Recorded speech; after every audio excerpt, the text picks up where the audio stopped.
Dear friends, आप सभी को जय मसीह की। आज के इस संगति में आप सभी का स्वागत करते हैं।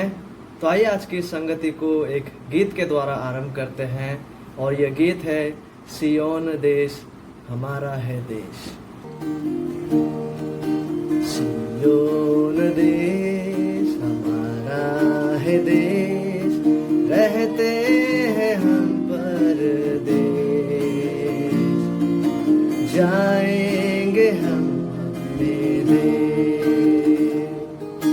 सियोन देश हमारा है देश, रहते हैं हम परदेश, जाएंगे हम अपने देश। Hallelujah hallelujah hallelujah hallelujah hallelujah hallelujah hallelujah. Manna लगाए हाँ, मन्ना लगाए यहाँ, जाना है हमको वहाँ। मन्ना लगाए यहाँ, जाना है हमको वहाँ। यहाँ के सुखों का अंत होगा, यहाँ के सुखों का अंत होगा, वहाँ के सुखों का अंत न होगा, वहाँ के सुखों का अंत न होगा। सियोन देश हमारा है देश, रहते हैं हम परदेश, जाएंगे हम अपने देश। सियोन देश हमारा है देश, रहते हैं हम परदेश, जाएंगे हम अपने देश। Hallelujah hallelujah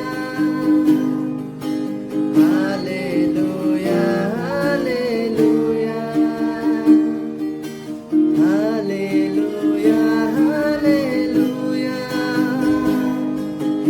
hallelujah hallelujah. दुख जो हमारे यहाँ, दुख जो हमारे यहाँ, होंगे फिर वहाँ। दुख जो हमारे यहाँ, होंगे फिर वहाँ। सारे दुखों का अंत होगा, सारे दुखों का अंत होगा। दुखों के ये आंसू यीशु पोंछेगा, दुखों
आज के बाइबल अध्ययन में फिर से एक बार आप सभी का स्वागत करते हैं। और इस धारावाहिक में हम एक साथ मिलकर भजन के पुस्तक का अध्ययन कर रहे थे। लास्ट टाइम हम लोगों ने भजन एक अध्याय को देखे थे और आज भजन के अध्याय 2 को हम देखने जा रहे हैं। तो आज के इस अध्ययन को आरंभ करने से पहले, इससे पहले कि हम भजन 2 में जाए, क्यों ना एक संक्षिप्त परिचय को देख ले भजन के पुस्तक के विषय में। भजन का पुस्तक को जितने लेखकों ने लिखे हैं, उन लेखकों में से एटलीस्ट टू थर्ड, दो तिहाई लेखकों का नाम मेंशन किया गया है। और उनमें से इस तमाम जनों को हम देख पाते हैं जिन्होंने भजन को लिखे हैं। जैसे दाऊद, उन्होंने 73 टोटल 73 भजनों को लिखे हैं। भजन के उस निर्दिष्ट चैप्टर में ही जो है शुरुआत में इसका उल्लेख किया जाता है। और मूसा ने एक भजन को लिखे हैं, साम्स चैप्टर 90। और फिर सोलोमन 2 भजन को लिखे हैं, आसाफ का 12 और द सन्स ऑफ कोरा का 10, हेमान का 1 और एथान का 1। तो दो तिहाई जो लेखक हैं भजन के, उनके नाम का उल्लेख को हम भजन के पुस्तक में देख पाते हैं। और ये तमाम जने जो है जिन्होंने भजन को लिखे हैं, जिनके विषय में हमें भजन के पुस्तक में से पता चलता है। और भजन को लिखने का जो तारीख है वो 1410 बीसी, प्रभु यीशु मसीह का देह धारण से 1400 वर्ष पूर्व भजन को लिखा जाना आरंभ हुआ। और आखिरी भजन जो है वो प्रभु यीशु मसीह के देह धारण से 450 अप्रोक्सीमेटली 450 वर्ष पहले तक में लिखा गया था। पहला भजन जो है वो मूसा के द्वारा लिखा गया, साम्स 90, जो कि अप्रोक्सीमेटली 1410 सन में प्रभु यीशु मसीह के देह धारण के 1410 साल पूर्व। और अप्रोक्सीमेटली जो आखिरी भजन था, भजन 126, उसे प्रभु यीशु मसीह के देह धारण से अप्रोक्सीमेटली 450 साल पूर्व लिखा गया था। और आप देख सकते हैं कि इट टुक ऑलमोस्ट 1000 years संपूर्ण भजन का पुस्तक का जितने भी 150 साम्स से उनको लिखने के लिए लगभग जो है 1000 years लगे। और जब भजन का जो भजन को जब ऑर्गेनाइज तरीके से एक साथ लाया गया, प्रभु ने जिन व्यक्तियों को इस्तेमाल किए हैं भजन को एक साथ संग्रह करके एकत्रित करने के लिए, तो हम देख पाते कि उस जब उन लोगों ने एकत्रित किए भजन का पुस्तक का जो है, तो इसको समय के अनुसार क्रोनोलॉजिकल ऑर्डर में, यानी कि समय के अनुसार लिखा गया भजन के आधार पर इसको क्रम में नहीं लाया गया। अन्यथा मूसा का जो भजन है जिसको उन्होंने लिखे साम्स 90, ये सबसे पहला भजन होता। लेकिन प्रभु का योजना के अनुसार भजन को जो है, जब भजन का लेख है जो है जिसको इस 1000 वर्ष के दौरान लिखा गया, जब उनको परमेश्वर का जन उसे एक साथ ला रहे थे, तो उन्होंने जो है प्रभु का योजना के अनुसार उसे क्रोनोलॉजिकल ऑर्डर में तो नहीं लाए, लेकिन प्रभु के द्वारा ठहराए गए योजना के अनुसार उन्होंने इसे एक साथ में एकत्रित या इकट्ठा किए या एक साथ लेकर आए। और जब भजन का पुस्तक का बात किया जाता है, तो भजन का पुस्तक को 5 भागों में विभाजित किया गया है। 5 वॉल्यूम ऑफ बुक्स को मिलाकर एक भजन का पुस्तक होता है। और जब भजन का पुस्तक का गठन का, तो 5 वॉल्यूम का ये पुस्तक है, यानी 5 भागों में भजन का पुस्तक जो है वो विभाजित है। जैसे कि फॉर एग्जांपल जो पहला पुस्तक है वो भजन 1 से लेके भजन 41 तक है। और जब दूसरा वॉल्यूम है वो भजन 42 से 72 तक। फिर वॉल्यूम 3 भजन 73 से 89 तक। फिर पुस्तक 4 भजन 90 से लेके 106।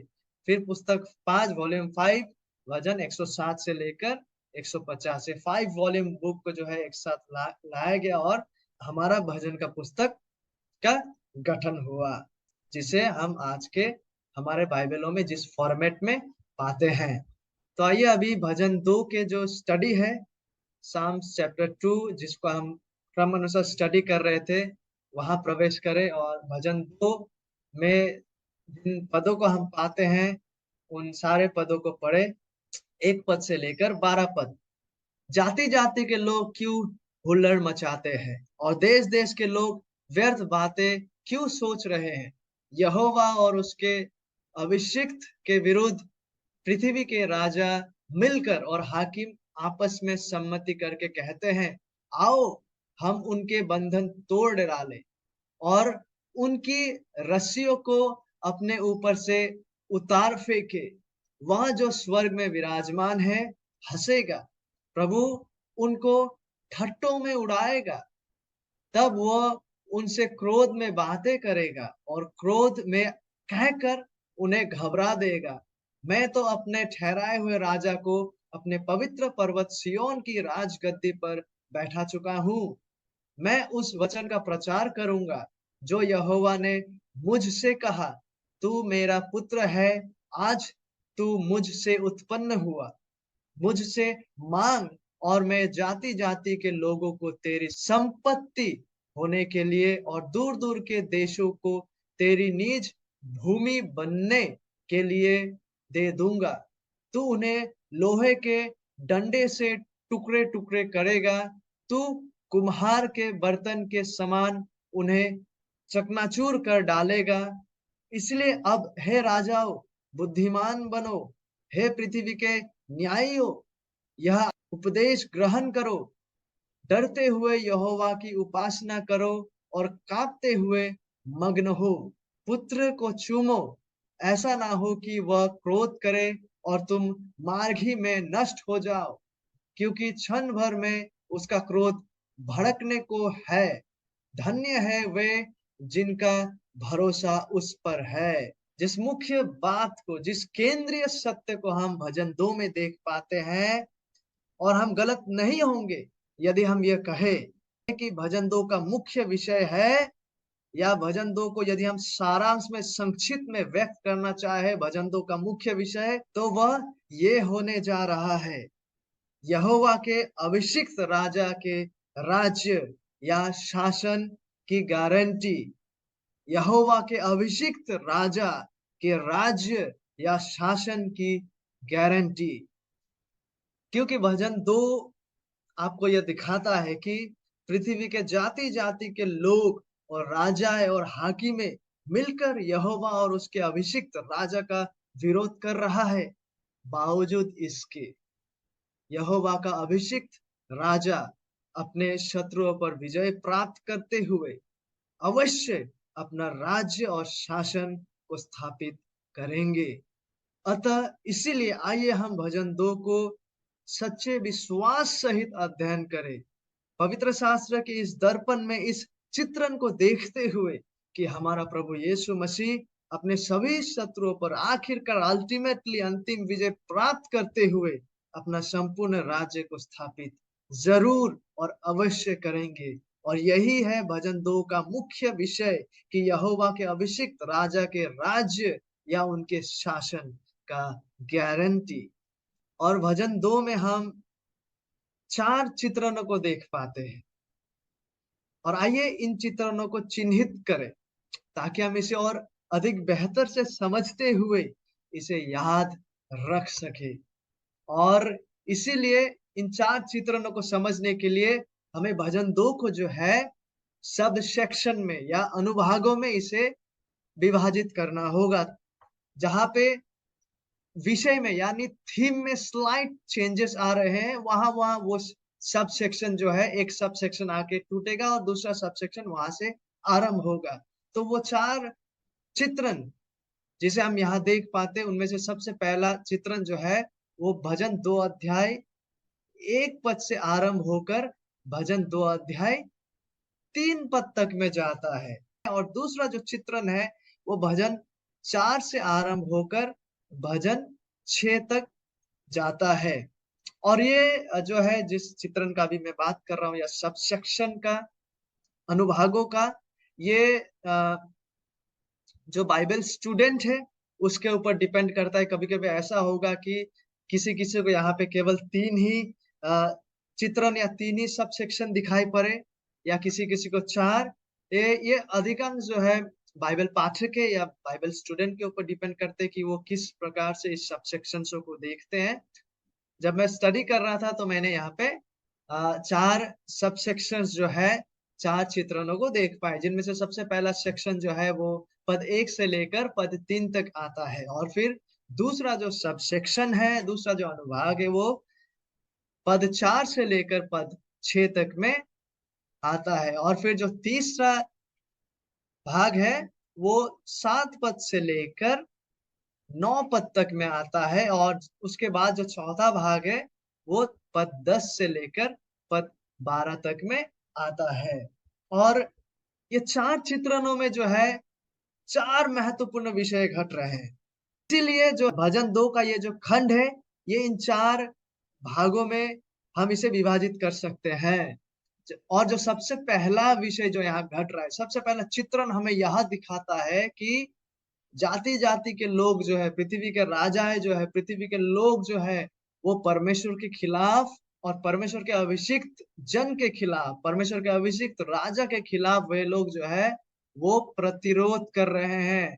तो पहला हमारा जो पहला चित्रण है वो पृथ्वी का चित्रण है कि कैसे पृथ्वी के लोग जो है, जाति जाति के लोग और राजाएं जो है वो परमेश्वर और परमेश्वर के अभिषिक्त जन, परमेश्वर के अभिषिक्त राजा के विरुद्ध में जो है वो प्रतिरोध कर रहे हैं। ये हमारा पहला चित्रण है जो पृथ्वी का चित्रण है। और उसके बाद जिस दूसरा चित्रण को हम देख पाते पद 4 से लेकर पद 6 में, वो चित्रण है स्वर्ग का चित्रण। यानी लोगों का इस प्रकार का रवैया को देखते हुए, लोगों का इस प्रकार का प्रतिरोध को देखते हुए, परमेश्वर इस प्रतिरोध के प्रति अपना प्रतिक्रिया को देते हैं। तो स्वर्ग में जिस चित्रण को हम देख पाते पद 4 से लेकर पद 6 में, वो है परमेश्वर के प्रतिक्रिया, लोगों के इस प्रतिरोध के प्रति। और फिर जो तीसरा चित्रण जिसे हम देख पाते पद 7 से लेकर पद 9 तक में, यहाँ पे जिस चित्रण को हम देख पाते हैं वो यह है कि यहाँ परमेश्वर का अभिषिक्त राजा जो है वो यहोवा के वचन का प्रचार करता है। और वो उस प्रचार का मुख्य विषय यह है कि परमेश्वर का अभिषिक्त राजा अपने राज्य या प्रशासन का प्रचार करता है। यहोवा का अभिषिक्त राजा अपने प्रशासन या अपने राज्य का, उनका रेन का प्रचार करता है। और फिर जो चौथा चित्रण है जिसे हम यहाँ देख पाते हैं भजन 2 में, वो है 10 पद से लेकर पद 12 तक में। और यहाँ पे हम ये देख पाते हैं कि विशेषकर इन इन राजा और हाकिमों को जो है, इन न्यायियों को जो है, भजनकार यहाँ पे उनको उचित प्रत्युत्तर देने के लिए आमंत्रित करता है। भजनकार जो है, यहाँ पे हम देख पाते हैं कि 10 पद से लेकर 12 पद में जो जिस विषय को हम देख पाते हैं कि यहाँ पे राजा और हाकिमों के लिए एक आमंत्रण आता है कि ताकि वे लोग उचित या सटीक प्रत्युत्तर दे, यहोवा, विशेषकर यहोवा के अभिषिक्त राजा के प्रति, ताकि वे लोग उचित और सटीक प्रत्युत्तर दे। इस प्रत्युत्तर का आमंत्रण को हम यहाँ पे देख पाते हैं। और आज हम इन सभी विषयों को नहीं देख पाएंगे, हम केवल पहला 2 चित्रण या विषयों को आज के इस स्टडी में हम देखेंगे।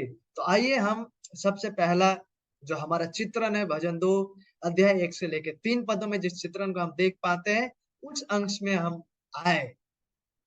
भजन 2 अध्याय 1 से लेकर 3 पद में। और इन पदों में शायद हम में से बहुत लोग आश्चर्यचकित हो सकते हैं, लेकिन इन पदों में हम देख पाते हैं कि संसार जो है, जगत जो है, वो उग्र और बावला हो चुका है, उग्र और बावला हो गया है।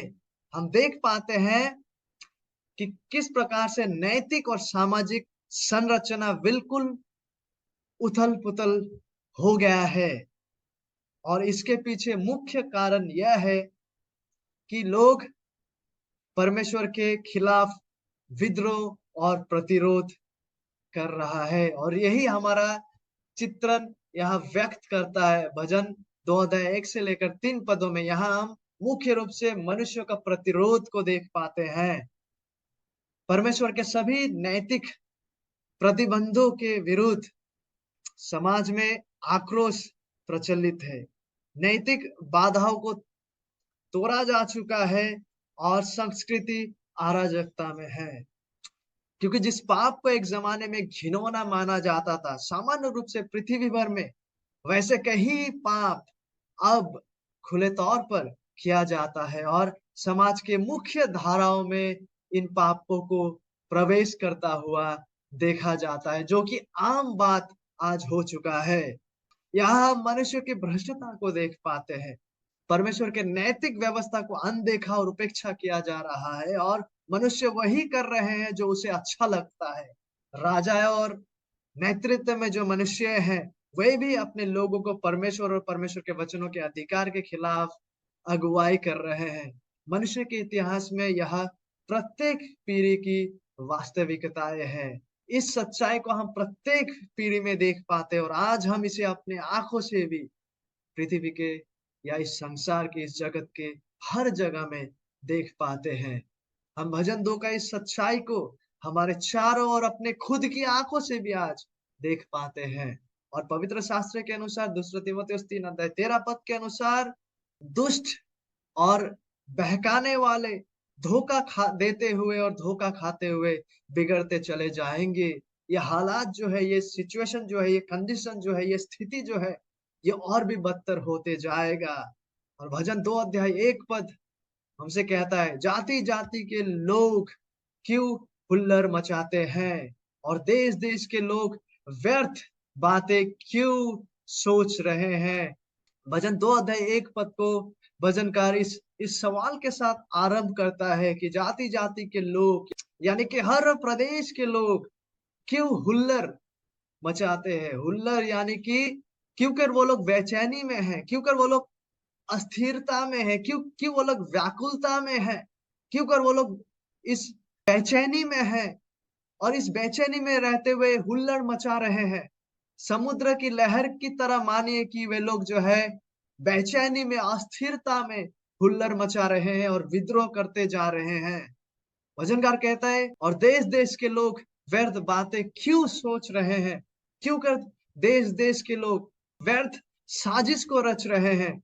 और शुरुआत में ही भजनकार इस विषय से आश्चर्यचकित नहीं है कि लोग इस प्रकार से जीवन जी रहे हैं, वरन वह हैरान इसीलिए हैं कि लोग इस प्रकार का मूर्खता में जीवन व्यतीत कर सार्वभौम यहोवा का विरुद्ध में विद्रोह करने का दुस्साहस कर रहे हैं। और इसलिए वो कहते हैं कि ये लोग जो है ये व्यर्थ में इन बातों को सोच रहे हैं, व्हिच इज़ इन वेन। और ऐसे विद्रोह जो है, ऐसा प्रतिरोध ना ही केवल जाति-जाति के लोग और देश-देश के लोगों के द्वारा है, वरन साथ ही साथ इन लोगों को जो परिचालित करते हैं, जो राजाएँ हैं, जो हाकिमें हैं, वही वो है जो इस कार्य में जुड़े हैं।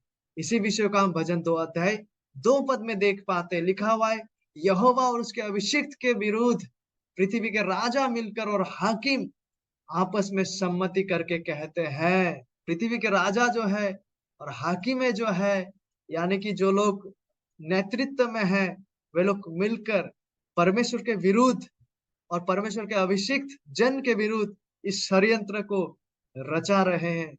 जो षड्यंत्र और जो साजिश अपने जड़ में सैतानिक है। और यहाँ पे कहा गया है कि यहोवा यानी कि खुद परमेश्वर के खिलाफ और साथ ही साथ केवल परमेश्वर नहीं, लेकिन उसके अभिषिक्त के विरुद्ध में ये राजा जो है वो मिलकर सम्मति करते हैं, साजिश और षड्यंत्र को रच रहे हैं। जब भजन को लिखा जा रहा था, भजनकार के दिनों में, यदि आपको याद होगा कि किस प्रकार से राजाएँ जो हुआ करता था, वो अपने आप को ईश्वर का दर्जा को देते थे। कि किस प्रकार से वे लोग जो है, लोगों के सामने अपने आप को ईश्वर की तरह प्रस्तुत करते थे। और वो अपना और सारा इन साजिश और षड्यंत्रों के द्वारा जो है, आपस में मिलकर यहोवा और उसके अभिषेक के विरुद्ध वो साजिश रच रहे हैं। अपना प्रतिरोध को, अपना विरोध को व्यक्त कर रहे हैं। और यहाँ पे यहोवा के साथ जो है, यहोवा यानी खुद परमेश्वर के खिलाफ वो इस साजिश को रच रहे हैं और परमेश्वर के खिलाफ केवल नहीं, लेकिन उनके अभिषिक्त के विरोध में भी। और जब यहाँ पे गौर करने वाला विषय यह है कि ये अभिषिक्त जो है, ये अभिषिक्त जन जो है, जिस अभिषिक्त के विषय में बात यहाँ किया गया है, क्योंकि भजन 2 को हम जब स्टडी करते हैं तो भजन 2 में हम परमेश्वर का जो राजा दाऊद के साथ बांधा हुआ जो वाचा था, उस वाचा का वास्तविकता को भी हम यहाँ देख पाते हैं। अतः यहाँ पे जो जिन अभिषिक्त जन के विषय में यहाँ बात किया गया, ये अभिषिक्त राजा दाऊद के वंशज के हर वो राजा को भी प्रदर्शित करते, लेकिन केवल उतना ही नहीं, वरन ये भजन जो है, ये भजन मसायानिक भी है। यानी कि इस भजन का आखिरकार जो अभिषिक्त राजा या ये अभिषिक्त जन है यहोवा के द्वारा, वो केवल दाऊद और उसके वंशज के अन्य राजाएं नहीं, लेकिन अल्टीमेटली वो अभिषिक्त जन और राजा खुद यीशु मसीह है। इसीलिए भले ही दाऊद के समय से ही दाऊद के वंशज के काफी राजाओं ने इज़राइल के राज्य में शासन किए, बावजूद इसके जो भविष्यद्वक्ताएं रहे हैं और इज़राइल के जो लोग रहे हैं, वे उस दिन की ओर ताक रहे थे, उस दिन की ओर अपना दृष्टि को लगाए हुए थे, जब दाऊद के वंशज से आखिरकार वो अभिषिक्त राजा दाऊद के सिंहासन से होकर यरूशलेम से विश्व भर में राज्य करने जा रहे हैं और संपूर्ण विश्व उसके अधीन में होने जा रहा है। इसके प्रति वे अपना दृष्टि को लगाते हुए हम देख पाते हैं, और केवल उतना ही नहीं, लेकिन पुरातन नियम पवित्र शास्त्र में हम उस अभिषिक्त राजा के आने और राज्य करने का प्रतिज्ञाओं को भी हम देख पाते हैं। जिन प्रतिज्ञाओं की ओर दृष्टि लगाते हुए इन लोगों ने उस अभिषिक्त राजा के आने की बाट जो रहे थे, इसलिए ये अभिषिक्त राजा जो है वो अल्टीमेटली प्रभु यीशु मसीह है। और फिर भी ये जिस प्रकार का विरोध लोगों की ओर से आ रहे थे, जिस प्रकार का विरोध और प्रतिरोध राजा और हाकिमों के द्वारा आ रहे थे, बावजूद इसके कि वे लोग अल्टीमेटली विजय प्राप्त नहीं कर सकते, फिर भी एक प्रकार से ये डेंजरस है, एक प्रकार से ये खतरनाक है, क्योंकि इस सच्चाई को हम पुराने नियम पवित्र शास्त्र से ही इज़राइल के इतिहास में देख पाते, जैसे कि असीरिया का राजा आते हैं और किस प्रकार से इज़राइल पर हमला करते हैं। बबीलोन का राजा आते हैं नबूकदनेस्सर, किस प्रकार से इज़राइल का साम्राज्य को जो है आक्रमण करते हुए इज़राइल के लोगों को बंदी बना कर ले जाते हैं। और केवल उतना ही नहीं, लेकिन जब हम पहला शताब्दी में भी देखते हैं, तब किस प्रकार से पोंतियुस पिलातुस, हेरोद और किस प्रकार से रोमन साम्राज्य उस समय परमेश्वर का अभिषिक्त राजा यीशु मसीह के विरुद्ध में किस प्रकार से उन लोगों ने कार्रवाई किए थे। हम इसका सच्चाई को देख पाते हैं जब प्रेरितों का कार्य अध्याय 4 पद 25 से लेकर 28 में हम देखते हैं, तो हम इस सच्चाई को वहां देख पाते हैं कि किस प्रकार से इन लोगों ने जो है यीशु मसीह के खिलाफ, यीशु मसीह के विरुद्ध में प्रतिरोध और विरोध को किए थे। मैं इन पदों को पढ़ना चाहूंगा। प्रेरितों का कार्य अध्याय 4 पद 25। तूने पवित्र आत्मा के द्वारा अपने सेवक हमारे पिता दाऊद के कहा, अन्य जातियों ने हुल्लड़ क्यों मचाया और देश देश के लोगों ने क्यों व्यर्थ बातें सोची।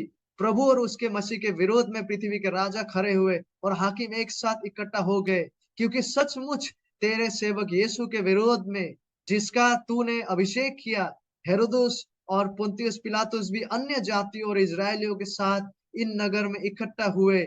हम इन पदों में देख पाते हैं कि अल्टीमेटली भजन 2 में जिस सच्चाई को व्यक्त किया गया है, वो अभिषेक जन जो है अल्टीमेटली खुद यीशु मसीह है, क्योंकि भविष्यद्वक्ता है और खुद प्रभु यीशु मसीह और उनके प्रेरितों ने भी इस प्रकार का जो प्रतिरोध है उसको अनुभव किए थे, जो प्रतिरोध आखिरकार यीशु मसीह के द्वितीय आगमन तक चलने जा रहा है।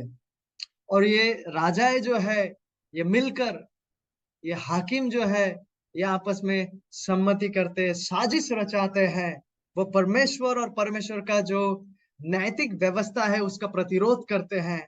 ये लोग जो नेतृत्व में हैं, वे लोग एक साथ मिलकर परमेश्वर का जो नैतिक व्यवस्थाएं है, जो नैतिक स्टैंडर्ड्स है, मान है, उसका उलटफेर करने के लिए प्रतिरोध कर रहे हैं। तीसरा पद में हम देख पाते, आओ हम उनके बंधन तोड़ डाले और उनकी रस्सियों को अपने ऊपर से उतार फेंके। पृथ्वी के राजा है जो है, यानी जो नेतृत्व में है और हाकिम मिलकर इसे कर रहे हैं। उनका साजिश और षड्यंत्र यह है ताकि वे परमेश्वर का प्रभुत्व को हटाकर खुद अपना परमेश्वर, खुद अपना ईश्वर बन जाए। और यहाँ पे जिन बंधनों को तोड़ने का और जिन रस्सियों को अपने ऊपर से फेंकने का बात को किया जा रहा है, यह एक कविता के परिभाषा है कि ये लोग विशेषकर परमेश्वर का जो नैतिक व्यवस्था, मॉरल लॉ जो है, नैतिक व्यवस्था का जो स्टैंडर्ड्स है, मुख्य रूप से उसके अधीन में रहना नहीं चाहते। मुख्य रूप से उन स्टैंडर्ड से आरंभ करते हुए जो है परमेश्वर के प्रभुत्व का अगेंस्ट में, परमेश्वर के प्रभुत्व का खिलाफ ये लोग विद्रोह कर रहे हैं। ये लोग चाहते हैं कि वे यहोवा और यहोवा के अभिषिक्त जन और परमेश्वर के द्वारा जो नैतिक व्यवस्थाएं हैं, परमेश्वर के वचनों के द्वारा आता जो नैतिक व्यवस्था के जो अधिकार हैं, उसका खंडन करे, उसका तिरस्कार करे। ये लोग मुख्य रूप से चाहते हैं कि परमेश्वर का जो नैतिक व्यवस्था है उसको अपने हिसाब से रीडिफाइन करे, अपने हिसाब से परिभाषित करे। परमेश्वर जिस प्रकार से परिवार और विवाह और जेंडर यानी कि लिंग, जेंडर्स को परिभाषित या डिफाइन किए हैं, ये लोग उस परिभाषा, उस स्टैंडर्ड का अधीन में नहीं रहना चाहते हैं। वे लोग एक साथ मिलकर अपने भ्रष्ट सोच और विचारधारा के आधार पर विवाह और जेंडर और परिवार को परिभाषित करते आ रहे हैं। इसलिए ये लोग कहते हैं कि आओ हम उनके बंधन तोड़ डालें और उसके रस्सियों को अपने अपने ऊपर से उतार फेंके। ये लोग परमेश्वर के जो नैतिक स्टैंडर्ड्स है उसके अधीन में रहना नहीं चाहते। वहां से आरंभ करते हुए ये लोग परमेश्वर और उनके अभिषिक्त जन का प्रतिरोध कर रहे हैं। वे अपने आप को परमेश्वर का इन स्टैंडर्ड्सों से मुक्त करना चाहते हैं। वे अपने हिसाब से अपना जेंडर को तय करना चाहते हैं और विवाह को अपने हिसाब से, अपने अपने पतित सोच और विचारधाराओं के आधार पर परिभाषित करना चाहते हैं और परिभाषित कर रहे हैं। और इनमें से ऐसे भी लोग हैं जो अपने बच्चों को, अपना बच्चों का गर्भ में रहते हुए बच्चों का भ्रूण का हत्या में समर्थन करते हैं और उसका कार्य में भी जुड़े हैं। ये वो दुनिया है, ये वो जगत है जहां हम आज निवास करते हैं।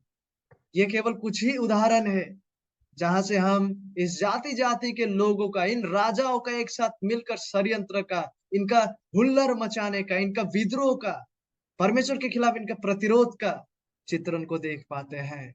ये लोग खुद अपना ईश्वर बनना चाहते हैं। परमेश्वर का हर उस नैतिक व्यवस्था के बंधनों को तोड़ते हुए जब हम आज ऐसे समय में निवास कर रहे हैं, जब हम आज ऐसे दौर से होके गुजर रहे हैं, परमेश्वर हमें ऐसे माहौल में रहते हुए पवित्रता में और धार्मिकता में जीवन जीने के लिए सहायता करे। मुझे नहीं पता क्या हम में से कोई जने हैं जो इस प्रकार के हुल्लड़ मचने और इस प्रकार का व्यर्थ सोच और विचारधाराओं से प्रभावित होकर आज बैठे हुए हैं। प्रभु हम पर अनुग्रह करें कि हम वैसा मार्ग से अपना मन फिराते हुए प्रभु यीशु मसीह के पास सच्चा विश्वास के द्वारा आकर सच्चा धार्मिकता के राह पर परमेश्वर के वचनों का अधीन में रहते हुए अपना जीवन को जीने में आगे बढ़ते जाए। तो ये था वो पहला चित्रण जिसे हम भजन 2 अध्याय 1 से लेकर 3 पद में देख पाते, वो प्रतिरोध जो जगत की ओर से आते हैं। और आइए अब हम उस दूसरा चित्रण को देखते हैं। आइए अब हम स्वर्ग की ओर अपना दृष्टि को उठाते हैं और इस प्रकार के प्रतिरोध के प्रति परमेश्वर का प्रतिक्रिया को देखते हैं। भजन 2 अध्याय पद 4 से लेके 6 पदों में हम इस सच्चाई को देख पाते हैं। पद 4 हमसे कहता है, वो जो स्वर्ग में विराजमान है, वह जो स्वर्ग में विराजमान है। अभी यहाँ पे इस सेक्शन में जो है चित्रण पृथ्वी पर से हटकर स्वर्ग की ओर हो चुका है, स्वर्ग की ओर हो गया है। और मनुष्य के भ्रष्टता और मनुष्य के अहंकार, मनुष्य का प्रतिरोध के खिलाफ हम देख पाते हैं कि परमेश्वर का प्रतिक्रिया आते हैं। परमेश्वर जो स्वर्ग में विराजमान है हंसेगा। और ये हंसना जो है वो किसी जोक्स को सुनकर हंसना नहीं है, लेकिन ये एक ऐसा हंसी है जहां पे यहोवा लोगों का इस मूर्खता को देखते हुए हंस रहे हैं और प्रभु उनको ठट्टे में उड़ाएंगे। उन लोगों का जो प्रतिरोध है उसके खिलाफ परमेश्वर ऐसे दृश्य को देखते हुए वो ठट्टे में उड़ाएगा। क्योंकि जाति जाति के लोग और राजाएं जो है, जगत के राजाएं जो है, वो ऐसे सोच रहे हैं कि वे परमेश्वर को और परमेश्वर के द्वारा स्थापित व्यवस्थाओं को तोड़ सकेंगे और उखाड़ फेंक सकेंगे। ऐसा सोच और विचारधारा है, ऐसे लोगों के प्रति दृष्टि रखते हुए परमेश्वर की ओर से प्रतिक्रिया यह है कि परमेश्वर ऐसे प्रतिरोध को देखकर, ऐसा मूर्खता को देखकर वो हँसते हैं और उनको ठट्ठे में वो उड़ाएगा। और यहाँ पे कहा गया कि प्रभु उनको ठट्ठे में उड़ाएगा। और ये प्रभु जो है, इस प्रभु शब्द का मतलब है वो जो सार्वभौम जन है, वह जो स्वर्ग और पृथ्वी का राजा है, वह प्रभु उनको ठट्ठे में उड़ाएगा। और जब हम यशायाह नबी का पुस्तक को पढ़ते हैं, तो यशायाह नबी बहुत अच्छे से इस सच्चाई को व्याख्या करते हैं। मैं कुछ पदों को यशायाह नबी का पुस्तक में से पढ़ना चाहूंगा। यशायाह 40 अध्याय 15 और 17 को पहले पढ़ना चाहूंगा और फिर 21 से लेकर 23 पद लिखा हुआ है। देखो, जातियां तो डोल में की एक बूंद या पल्लों पर की धूल के तुल्य ठहरी। देखो, वह पो को धूल के किनको सरीखे उठाता है। सारी जातियां उसके सामने कुछ नहीं, वे उसकी दृष्टि में लेस और शून्य से भी घट ठहरी है। क्या तुम नहीं जानते? क्या तुमने नहीं सुना? क्या तुमको आरंभ ही से नहीं बताया गया? क्या तुमने पृथ्वी की नींव पड़ने के समय ही से विचार नहीं किया? यह वह है जो पृथ्वी के घेरे के ऊपर आकाश मंडल पर विराजमान है और पृथ्वी के रहने वाले टिड्डी के तुल्य है, जो आकाश को मलमल के समान फैलाता और ऐसा तान देता है जैसे रहने के लिए तंबू ताना जाता है, जो बड़े-बड़े हाकिमों को तुच्छ कर देता है और पृथ्वी के अधिकारियों को शून्य के समान कर देता है। यह वो यहोवा है जिसके विषय में यशायाह नबी व्याख्या करता है। और तुम हे अहंकारी लोग, हे अहंकारी राजा और अहंकारी जो हाकिम है, जो विद्रोह कर रहा है, जो अपरिवर्तित दशा में है, क्या तुम ये सोचते हो कि तुम सक्सेसफुल तरीके से, क्या तुम सक्षम तरीके से परमेश्वर का प्रभुत्व को और उनके बंधनों को तोड़ सकोगे और परमेश्वर ने जो स्थापित किए हैं उसे उखाड़ फेंक सकोगे? चाहे परमेश्वर के द्वारा स्थापित किया गया परिवार के वास्तविकता या विवाह के वास्तविकता या जेंडर के वास्तविकता ही क्यों ना हो, भजन 2 के 5 हमसे कहता है, तब वो उनसे क्रोध में बातें करेगा और क्रोध में कहकर उन्हें घबरा देगा। यहोवा परमेश्वर क्रोध में बातें करेगा। नियुक्त समय में परमेश्वर बातें करेगा और वो कार्य भी करेंगे और क्रोध में कहकर इन लोगों को जो है उन्हें घबरा देगा। और जिस क्रोध की बात यहाँ पे किया गया है, ये क्रोध एक ऐसा क्रोध है जो सबसे पहले पवित्र क्रोध है। और इस क्रोध का मतलब है सांस लेते हुए जब क्रोध को प्रकाशित करते हैं, ये उस प्रकार का क्रोध है। ये परमेश्वर का वो पवित्र क्रोध है जो अपरिवर्तित विद्रोही लोगों के खिलाफ में है। और परमेश्वर इन लोगों से पद 6 में कहेंगे, मैं तो अपने ठहराए हुए राजा को अपने पवित्र पर्वत सिय्योन की राजगद्दी पर बैठा चुका हूँ। मैं तो यानी कि पिता परमेश्वर तो अपने ठहराए हुए राजा को, अपने अभिषिक्त राजा को अपने पवित्र पर्वत सिय्योन की राजगद्दी पर बैठा चुका है। परमेश्वर पिता ने ऑलरेडी पुत्र परमेश्वर का जो है उस राजगद्दी पर बैठा चुका है कि आज प्रभु यीशु मसीह पिता की दाहिनी ओर विराजमान है और उन्हें स्वर्ग में और पृथ्वी में सारा अधिकार पिता के द्वारा दिया जा चुका है। और यूहन्ना की परिभाषा में यह अभिषिक्त राजा वो है जिसको कहा गया है कि वो राजाओं का राजा और प्रभुओं का प्रभु है। वो आज ऑलरेडी महिमा में विराजमान है अपने पवित्र राजगद्दी में। और यहाँ पे जब कहा गया है कि बैठा चुका है, यानी इसका मतलब यह है कि वो बैठ चुका है, पिता की दाहिनी ओर विराजमान है, लेकिन साथ ही साथ वो पृथ्वी का सिय्योन यानी कि यरूशलेम का सबसे प्रसिद्ध और ठहराया हुआ पर्वत पर भी विराजमान होंगे। एक दिन आने को है उसके दूसरा आगमन में, जब वो वहां पे विराजमान होंगे। सिय्योन यानी कि वो पर्वत है, वो पवित्र पर्वत जो यरूशलेम का सबसे प्रसिद्ध और ठहराया हुआ पर्वत है, जहाँ पे परमेश्वर का अभिषिक्त राजा एक दिन विराजमान होने जा रहा है। चाहे क्यों ना इस पृथ्वी के राजा है, इस पृथ्वी के जाति जाति के लोग, देश देश के लोग जो भी षड्यंत्र क्यों ना रचे, बावजूद इसके परमेश्वर का जो सार्वभौम योजना है, the eternal decree of the Lord, वो कभी भी परिवर्तन नहीं होने वाला। वो हमेशा अपरिवर्तनीय रूप से, अटल रूप से बना रहेगा। और इसीलिए भजन 2 अध्याय 7 पद से लेकर, जिसे हम अगला बार देखने जा रहे हैं, वहां देख पाएंगे कि वो अभिषिक्त राजा जो है, वो परमेश्वर का सार्वभौम जो वचन है, इटर्नल डिक्री, सार्वभौम योजना जो है, उनके अपने राज्य को लेकर उसका प्रचार करने जा रहा है।